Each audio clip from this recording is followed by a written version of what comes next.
Is this working? Does anybody? You guys hear me? I think you can. Okay. Hey, it's Tender Sausage. So Scott. All right. Let's dig into this. So basically, if you have what we're talking about is hooking up a PS5 to a PC so that you can stream using Streamlabs OBS, right? So basically what we have is you have a console, HDMI out from there going into whichever capture card device you pick. It sounds like Elgato's the way you're leaning. Totally fine. I have all their products. They work great. I also have some AverMedia stuff. I have some low cost Amazon type products, and most of them will work with what you're trying to do. So don't feel like you have to spend the money on a name brand Elgato. It's not totally necessary, but they're well known. So that's just food for thought.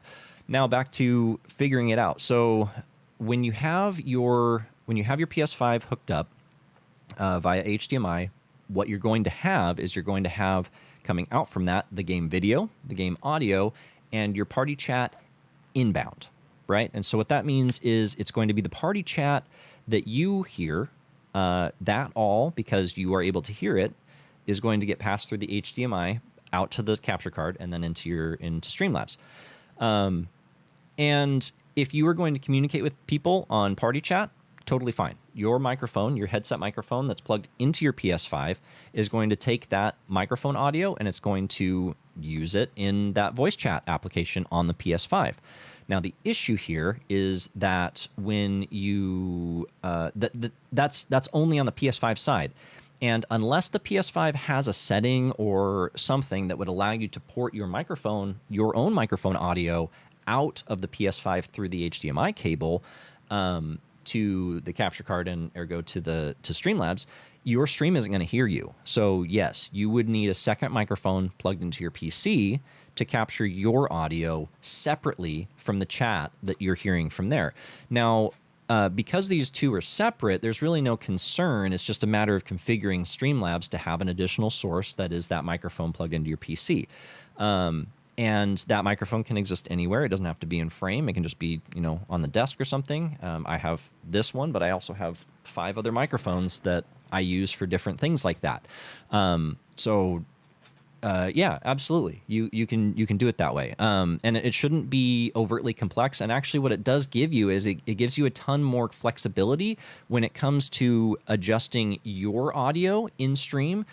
Versus if you were to port it through the PS5's voice chat app, you're limited to whatever that output is on that side. So if you have a really gregarious friend who's got, they're boisterous and they like to say a lot of things, or they're loud or whatever, they may end up taking over your stream, and you may not want that.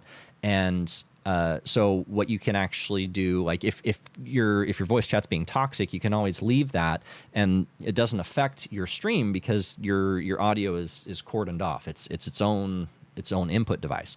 Also, if you need to mute yourself, it's separate. You don't have to go through any. I don't know what the PS5's like, so if you have to go through a menu or whatever, I like the ability to just be able to microphone on when I need to mute my microphone.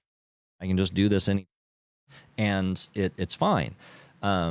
So, and you can also apply EQs and filters and things to remove like ground noise. I could strip all that noise out from that fan back there, because my room is 84 degrees most days because I'm running 2,000 watt PCs in my room.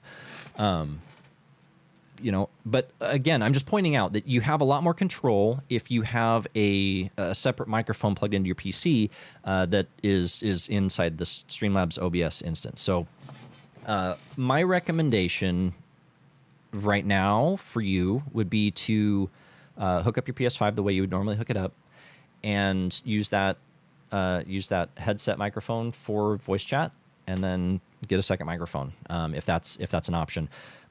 Like I said, if you are looking for an Elgato specifically, I can point you in the right direction there. There's a couple options. if you are open to other alternatives, we can kind of discuss your stream expectations and what kind of, you gave me the computer information, a 3070. So this is a PC then. So we're probably, I hope we're not talking about a laptop with those specs. So if it's a PC, you have wider options because you could get a PCIe card like a 4K 60 Pro V2. Those just came out, the Mark IIs. And I have one of those. They're fantastic. But they're pricier. But there's a lot of hardware packed in that, and it's the highest throughput you can possibly get. So depending on what your requirements are for the stream quality, like if you absolutely need to have 1080p 60, full boat, all kinds of stuff, I would send you towards the 4K 60 Pro Mark II, which you would install in your rig and then port into that. Aside from that, the what's that one? The little one. Not the Cam Link, but the other one. Shit, what's that called? Do I have it? It's around here anyway. The little one, the HD60S Plus. That's a good model. The issue with USB capture cards, and this is a word of caution for everyone, USB capture cards, they take up a lot of bandwidth, right? So if you have a limited amount of USB ports on your PC, or if you just have a lot of peripherals like I do, just a crap ton of cameras and microphones and things, if that is the case, a lot of people would want to say, oh, I can just get a USB hub and I can have a couple more ports. That's not exactly how it works. Especially with these high bandwidth devices, you could potentially plug in an HD60S Plus and use up the majority of your USB bandwidth. And so you can also run into issues where other devices aren't powering properly, or you're getting latencies or hiccups in the encoder, or all kinds of weird things. So we'll also want to make sure that you have an available number of USB ports to support that. Ideally USB 3s on this, because we want to use the fastest bandwidth option that we have available. And what that may mean is kind of reprioritizing some of the ports in the back of your computer. Don't plug your keyboard and mouse into a USB 3 port. It's not necessary. Just plug them into the 2.0 ports at the top and clear those other 3.0 ports, the ones in your PC, for additional high bandwidth devices.